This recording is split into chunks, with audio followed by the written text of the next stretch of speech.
Woburn. I'm your host, Samantha Stone, and we have some really great guests with us today. We're going to talk about a whole bunch of things, everything from what's happening in our school system to things that are happening at the state level, at our senior center, and of course, we'll catch up first with Mayor Scott Galvin. Hi, Scott. Hey, Samantha. How we doing?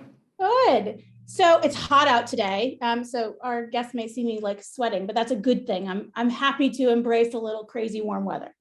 Yeah, it's nice. So last week, I think I saw you went to the schools and you did a little reading for the Dr. Seuss Readathon Day. Yeah, that was awesome. What'd you read? It was great to be back. After Right? I think two years. It's been a while, but I actually read to Lauren's mother's class. Lauren's mother's Michelle was a long time third grade teacher over at the Herald, and they've got a great group of teachers and students over there. So I always get a chance to go back to the Herald Lyme. It's nice. I love it. That's awesome. What book did you read? I think I read The Cat in the Hat. It's passed. It wasn't meant to be a trick question. It wasn't a trick question. Oh, the places you'll go, The Cat in the Hat, Myrtle, was it Myrtle the Turtle, Yertle the Turtle, kind of a nasty turtle. There were a lot of them, they all blur together, but it was, what the best part is when you go, the kids are they're all wide-eyed, and then at the end of the reading, I let them ask questions, and that's a great part. They all have, there's some really good questions, and then I get to invite them down to City Hall, and they love that. So they put the pressure on the teachers to do the field trip in the spring. So I'm looking forward to that as well. Oh, that's super fun. And field trips, I'm sure, have been very missed. I know those were some of my favorites when my kids were little. That's awesome. And today, even though I know that we're likely to get cold weather again, and we're not quite in full spring mode, we are heading into spring, and Woburn Rec put out their program, and it's really chock full, because I know we've had some limitations the last couple of springs, but I was looking through it. There's a ton of stuff going on. Yeah, Rory and Brian do a great job down there, and again, this is another. We obviously last summer was somewhat abbreviated, but they were able to have a pretty full schedule too. And this summer we're hoping to be back to 100% normal, which I don't see any reason why not. But again, looking forward to that, and it's great for the parents and the children, and the whole rec department. So they do a good job. Looking forward to that as well. Yeah. And Jen will make sure to put on the bottom, I know the rec department is looking for feedback for more adaptive programming. And so there's a survey they have going out there. So if you're watching, definitely go in there and fill that out. It'll help them prioritize programs and give new ideas about the things that are going to be most helpful to us as a community. So definitely go out there and do that. A couple other things I just wanted to touch base on. We are going to have a Boston Marathon for the first time on Patriots Day in a couple of years. And we've got, I think I read, it might have been in the patch somewhere, 21 Woburn runners in the marathon. That feels like a big number to me. Maybe. Yeah, that does seem pretty good. That's that is a pretty large number. Usually we had a dozen anyway, but that's great. Yeah. So that's awesome that folks will be out there. And I know we as a city have a bunch of fun runs and stuff Woburn Rec is doing, and other kinds of races this spring. So the boys club has their, the boys club they just did one, remember, that because they had missed it the previous May, but that's their regular month. They have their road race, and I think they're doing it on the first week in May. So that's another smaller road race. It's a 5K, but it's, nonetheless, it's a good fundraising opportunity for the boys club, and a good way to get out on on the weekend and see people, and just have a good time. I love it. A couple of the little things we have. I saw people had been asking about the next shredding event. It looks like that's happening at the end of April, so that'll be up on the website soon. That'll be on the website. I think that's April 30th. That's I think the last Saturday in April, but that's usually 9 to 1, and that's a good way to get rid of all your documents, particularly after tax season. So that's a popular event. Yeah, I'm not ready for tax season yet, Scott. You're making me twitch when I think about all the receipts I have to organize. Yeah. It'll all get there.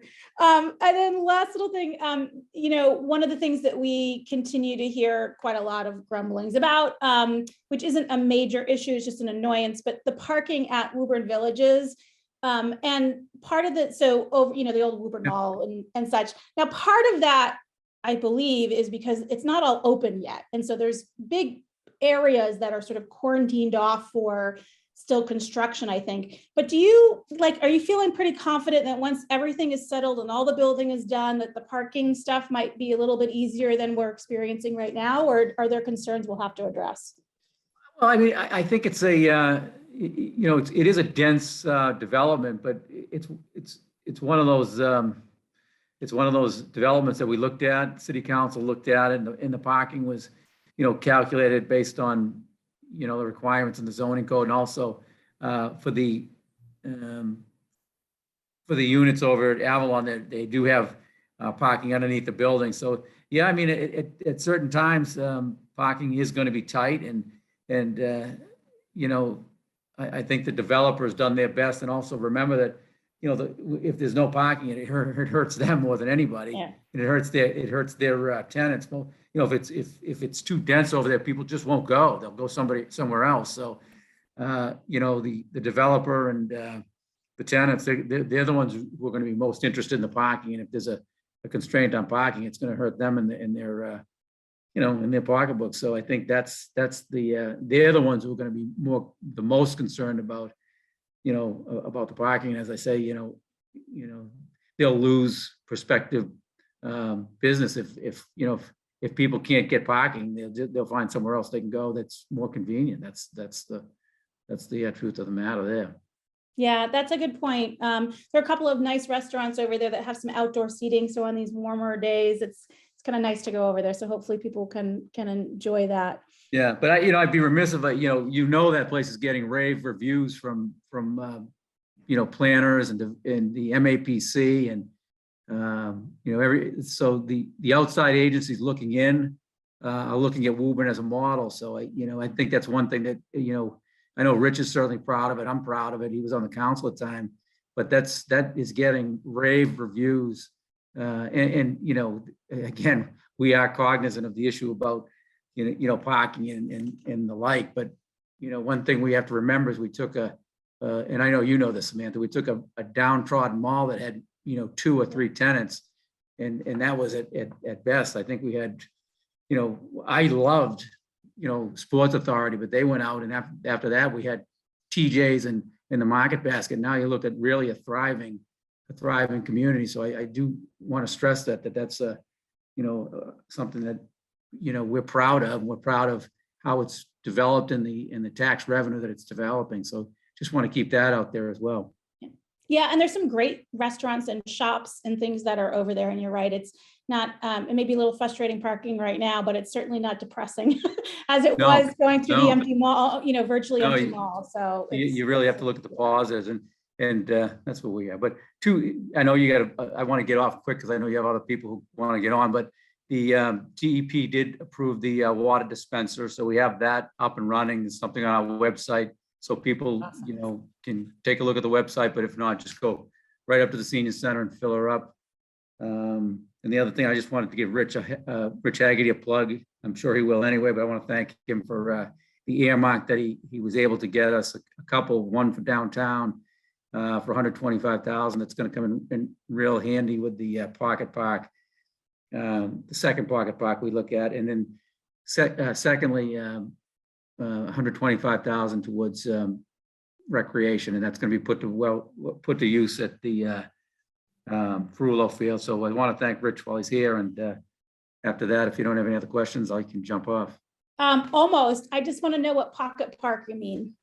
So if you drive up Main Street, right across from the parking lot that we put in a couple of years back, there's a little spot there, and we landed some dough and from Rich, and we're going to upgrade that so it's a place where people can either be entertained by music or benches and really clean it up nice to be with the pocket park next to the Brickyard. It'll be very similar to that.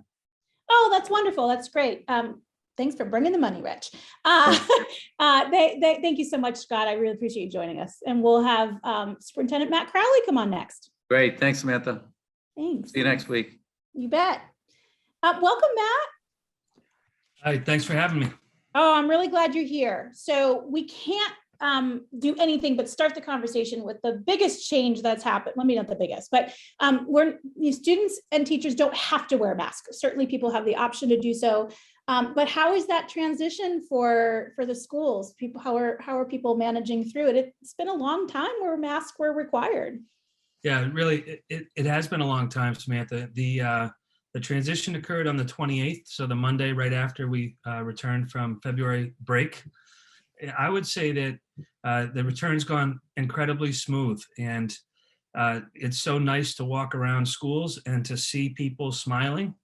You talk to school secretaries who are able to see kids for the first time. They're thrilled, particularly at the elementary level, kindergarten, first grade. Students are able to see each other. A couple people have commented to each other like, "Geez, I didn't know you had a beard," or I was going to ask you about the facial hair that might be coming out with the high school Right. students, anyways. Right. So I know that an elementary student commented to a custodian like, "Geez, I didn't know you had a mustache." So it's just it's sort of a friendly and more human way to see each other and to relate to each other. I would say that the percent, it's not an exact percentage because it changes all the time. I think last week at about right at the beginning of the week, it's probably 70% were unmasked and 30% masked still, and it's trending up now. I think I think that rightfully so. People were waiting to see if coming back from the break there was a spread. Better to err on the side of caution, and so we're just not we're still not seeing any spread in schools. I'd say we're closer to 80-20 at this point.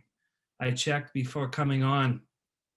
We only have 2 cases right now over the past 7 days in schools, and so it definitely. Wow, that's great. Yeah. So again, it's there's no promise that it's perfect, but certainly we're moving in the right direction. The other part that if I could we did maintain all the mitigation strategies that were in place prior to. So, and what does that mean? So it's more at the elementary, but as an example, the Harold Wyman runs 6 lunches a day for space purposes. And so they're continuing to run 6 lunches. At the Goodyear, the gym is the cafeteria. That's still in use. Part of it is to make sure that we're able to really stay in this less prevalent COVID time, so that if when we do undo some of these things, we don't have to pivot backwards. And so we're having conversations with principals to make sure that things are going as well as they seem to be, and that is the case right now. So I'm really glad to hear that. And we know it sounded like 20 to 30%, maybe that'll get a little bit less, but there are some families who will choose to remain masked, and some staff who might, for whatever reasons, make sense for them. I know I've had a couple people say they were a little worried about their younger children feeling a little awkward about it, and weren't sure how they were going to react when they got to school, if maybe they were one of the only kids in their class wearing a mask. How are we making sure that those families feel comfortable and supported as well? Yeah, sure. So what I can tell you, the question was on my mind, because when you give people choice, you have to support everybody. And we just haven't seen this as an issue, Samantha. It's Woburn. People are patient and they take care of each other. I know that the adults in each building, some staff are still comfortable wearing a mask, and we support them. And I think in essence, they model for kids that are still wearing masks. And people are very kind to each other, tolerant. I know that there's been conversations, through either the nurse's office, which actually you still do have to wear a mask to enter into the nurse. That's one of the few places now where you. And that makes sense, right? If somebody's not feeling, frankly, I'll wear a mask to the doctor for the rest of my life. Why I never did that before, I don't know, right? I don't want to catch cold or a flu Right. or anything. Yeah, no, I actually think masks may be part of our school system or society, to your point, for a long time. But you know what? I think we're more tolerant than we ever were, and hopefully we'll respect each other, and however people decide to to combat the pandemic or to get through it, we'll do it together. That's awesome. We've had some changes. So I know that the principal, Jessica Callahan at the high school, announced that she won't be returning after the end of this year. So I wanted to touch base with you in terms of what the search for a new principal will look like, and kind of what background and expertise and thoughts you're looking for in the next candidate. Yeah, so obviously a recent development. We'll put it out to stakeholders as well. It's not something that is done. I don't do this independently. I think that I'm looking forward to attracting multiple candidates. I think it's a great job. I think that the high school, the diversity and the academic rigor speak for itself. And so, we do have a process that we follow where we'll accept resumes and cover letters, and we vet things and go through a process there, and then invite a certain number of folks in. As I said right away, multiple stakeholders will be part of the process, and we'll work through it together. That's great. And I'm just I think it's clear, but she is finishing the school year, correct? So Yes. Yeah, okay, great. And speaking of finishing the school year, I know that the school has actually, and all the schools in Massachusetts actually, worked really hard to make graduating senior experiences as best it could in a COVID pandemic era, but there was certainly things that couldn't happen or had to happen in a very different way than had before. I know you mentioned some COVID restrictions are still in place in terms of, spacing and lunches and things like that. Do we anticipate any at this time, anything other than normal senior activities, or should we be back to normal? I hope that we're back to normal, and I believe that's the planning right now. It's obviously, the seniors, when you think about it, their only quote normal year of high school was their freshman year. And so whatever we can do to provide an amazing senior spring, we'll do everything we can to do that, whether that's the promenade, the prom, any of the senior events that happen, senior week. That definitely is, sort of a culminating experience for them. And so they deserve it. Yeah, it's some great memories that happen then. So Absolutely. that'll be exciting after a couple of years of modifications. One of the things that's happened in the community is there has been an engaged group. I think it's mostly been women, but I don't actually know for sure, who've been standing outside some of our schools handing out literature about our sex ed program. That literature has tidbits of information, largely out of context, but it has raised concerns for lots of parents about what is being taught in our schools around sex ed. And I think it might be helpful to just share with the community, if people who do have questions or concerns and want to know what's happening, the schools are very open about sharing that. It's available, but I don't know that all of us know how to get it. So maybe you can give us some guidance about where people can really look at what's actually happening in their school system and in the classes that their students are enrolled in. Yeah. So, I think we are transparent with what we're teaching in schools. And so it doesn't matter what level. The teacher is always the best point of contact. And so as it relates to what the topic you're referencing, we teach the Massachusetts frameworks, and the 3 R's is the organization that has kind of been,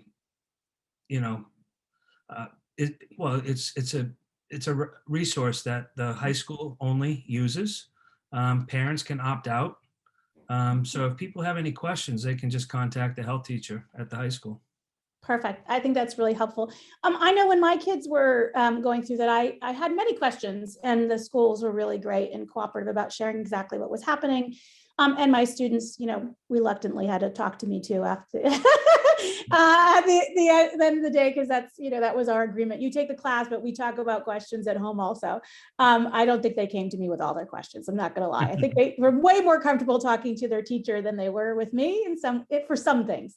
Right. Which is perfectly normal and okay with me. That's why these programs are helpful. So, but for anyone, just to recap that, if anyone does have questions about what's being taught and you should. It's totally appropriate. Contact the health teacher. The curriculum is available, and you can look at exactly what's happening there and find out. So that's awesome. Matt, this has been really, really helpful. I do want to let those of you know who are watching, Matt and I talked a little bit before the show. There's a lot going on with our football program. Neither he nor I are ignoring it, but there's a lot of things going on from a legal standpoint and from an individual student standpoint. So we're not going to talk about that this time. But when it's more appropriate and there's more information that could be shared that hasn't already been shared, Matt has kindly offered to come back on and chat with us. So I thank you for that. And I thank all of you for the great questions. There's a lot going on in the schools. Super exciting time. I do have one last little thing that I forgot to ask that I don't want to forget, which is this is the time of year we're starting to get warm and starting to get spring, and there will be families who don't have any students in the school system and will be registering for kindergarten for the first time. What's that timing look like? When should they be doing that, and where do they go?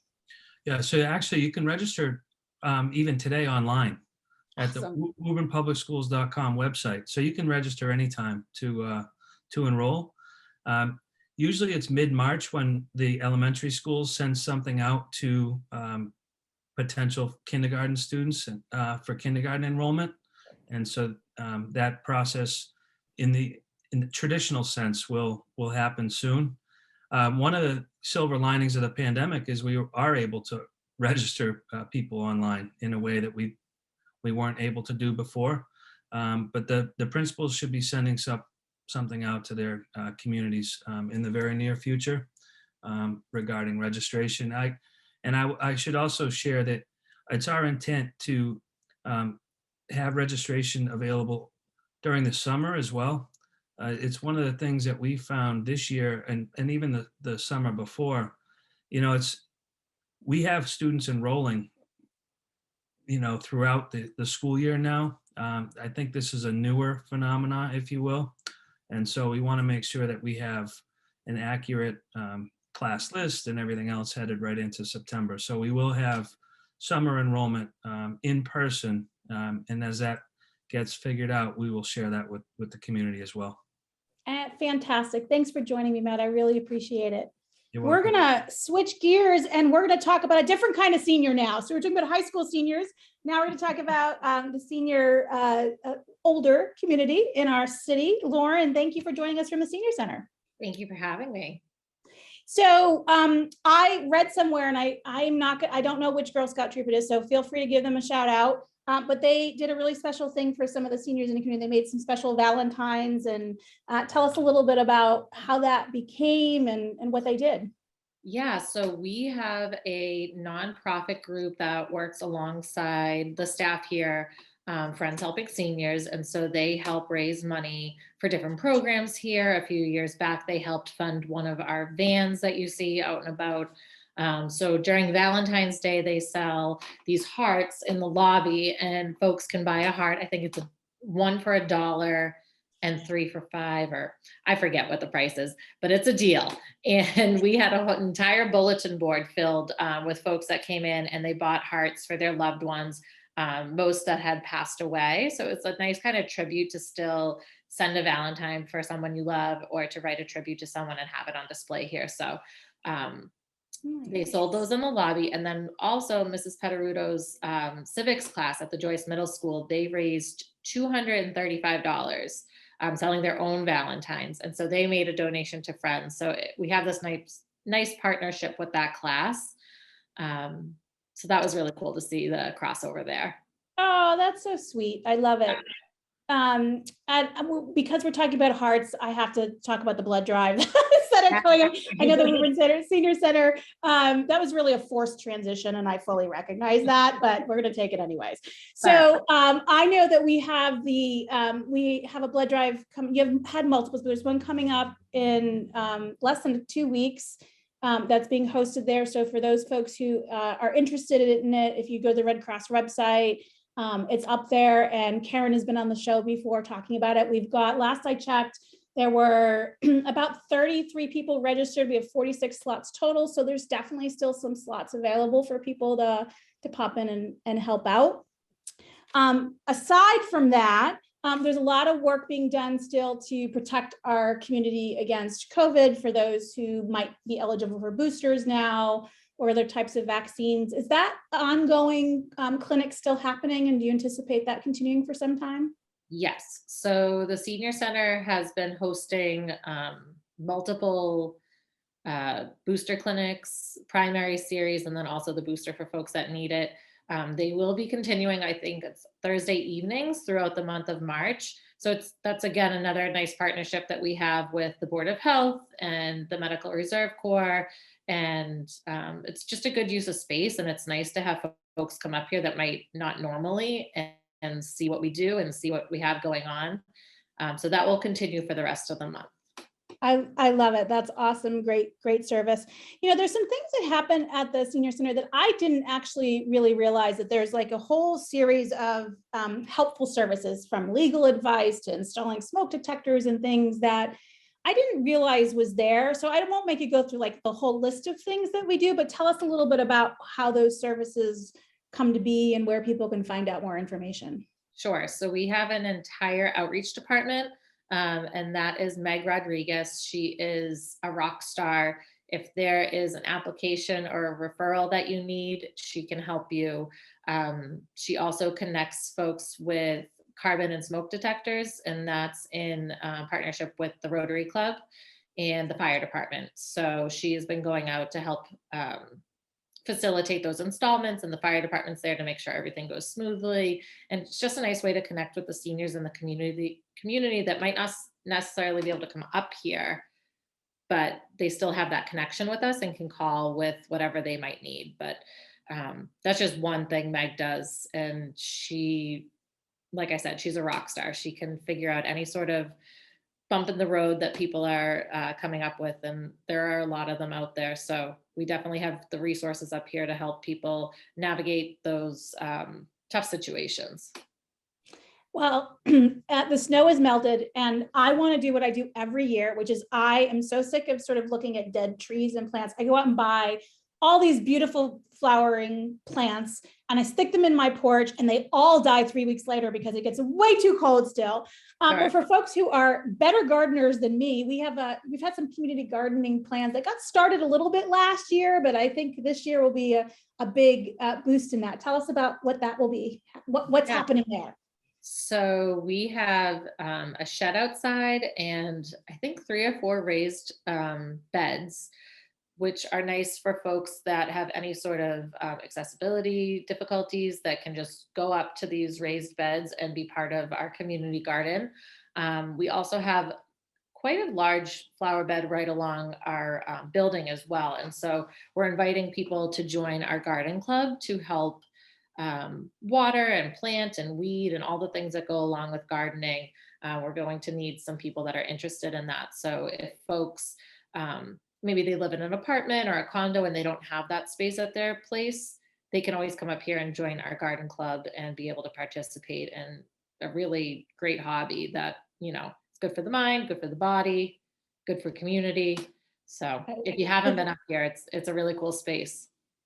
That's awesome. Thank you so much for joining us, Lauren. Anything else going on that you want to give a shout out to before we chat with Rich? I mean, Mrs. Petaruto's class, they're just, like I said, such a great partner. We did have some Valentines sent to us from two of the Girl Scout troops, actually.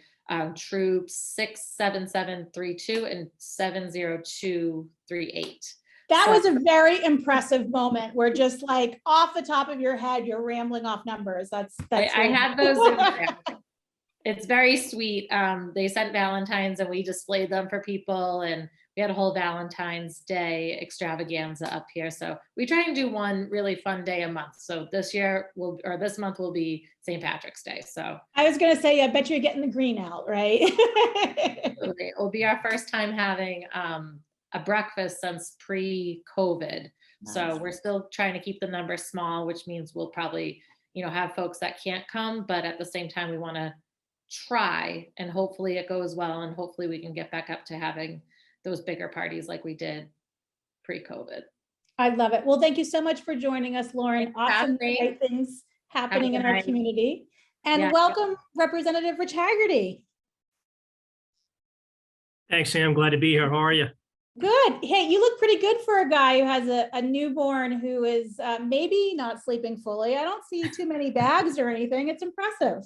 Yeah, she's doing great. She's sleeping pretty good most nights. We're so appreciative of all the love and support from across the community, for my wife and I and for Harper. And we're just thrilled to be parents, and we're doing our thing. So we're excited.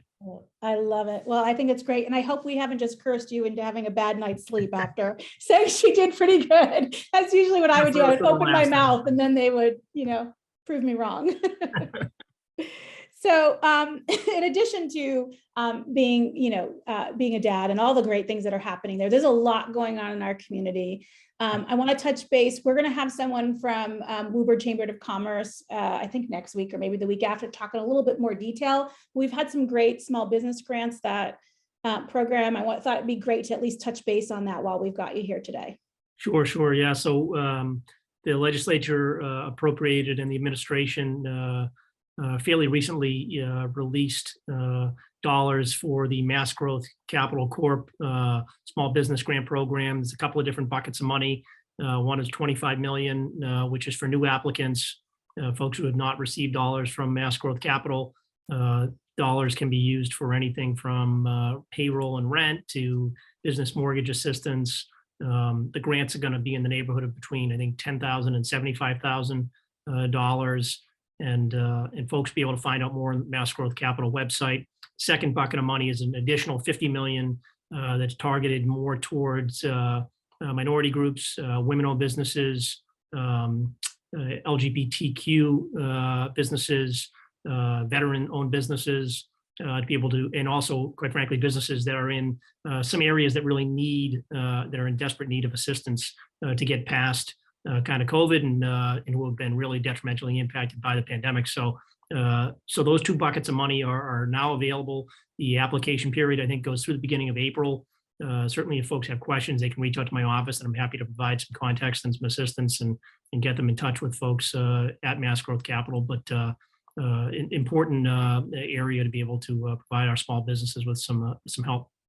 That's awesome. And well, like I said, we'll go into a lot more detail about applications and how Woburn Chamber of Commerce is helping, but there's a great infusion of capital to help small businesses, which is awesome. There's also, last time we talked, there was a whole bunch of things. Scott mentioned a couple of, park funding and other monies that have been coming into Woburn. Is there any sort of updates in general on that front that you'd like to share with us?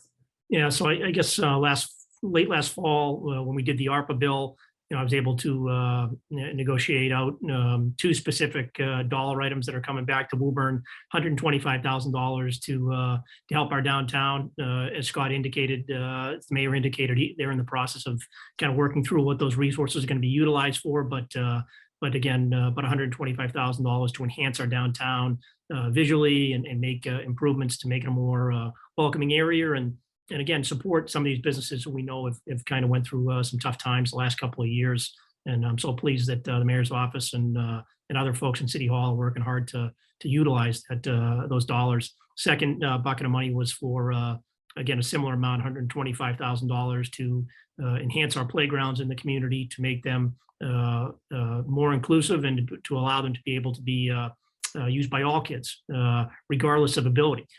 So if somebody's got a disability of any type, the hope is that the new playground equipment that will be purchased with those dollars will be able to let those kids be able to play in the playground safely and give their parents some comfort. And it was just something I was thrilled to be able to advocate for, and thrilled to be able to deliver for the community. Yeah, that's really great news. I'm super excited for both of those projects. It's great to see us have the outdoor spaces, which we know are so valuable. I want to switch gears a little bit and talk about something that's actually not happening in our community, but I think our community has cared a lot about. So we see in Texas some legislation and rulings coming down around how young transgender families are to be treated. And there are teachers and parents and expectations about how they do or don't support those transgender children. We in the community have been, I think, generally fairly supportive of people of all different backgrounds in our community. And even though Texas feels far away, I think sometimes these things make us sad, but also make us a little nervous. How do we make sure that those types of things don't happen here in Massachusetts in a community? And hoping you might have some thoughts or things that you can share with us in that regard. Sure, happy to. Well, I can tell you that every day I'm proud to live in Massachusetts, and days like today especially. We live in a state that prides itself in making sure that all folks are treated equally and fairly. A state that is really a leader in equal rights across the board, whether it's related to gender or sexual orientation or really or race or anything else. What's going on in Texas is outrageous.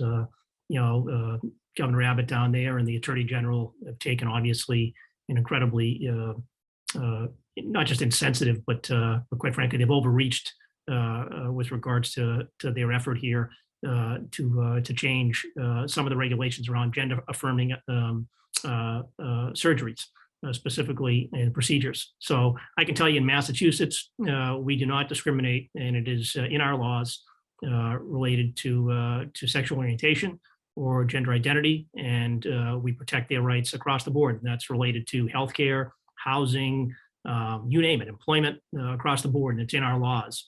So folks who are transgender, they can feel absolutely confident that their rights are protected in Massachusetts, and that I will do everything I can to stand up for them at Beacon Hill.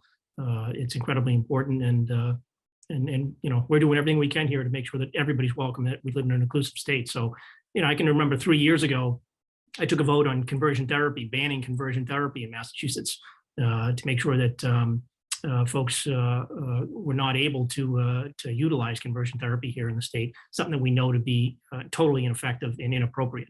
So we stand with our transgender friends and everybody in the LGBT community to let them know that we're with them, and we're keeping an eye across the board, across all the states, for what's going on out there, and making sure that we're protecting Massachusetts laws and them.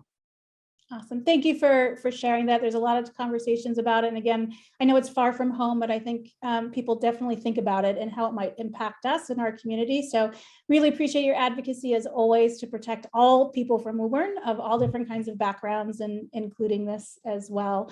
I want to thank all of our guests today. We talked about a whole lot. We've got a lot going on in the city. Spring is in the air, lots more to come. Thank you as always, Woburn, and please continue to take good care of each other.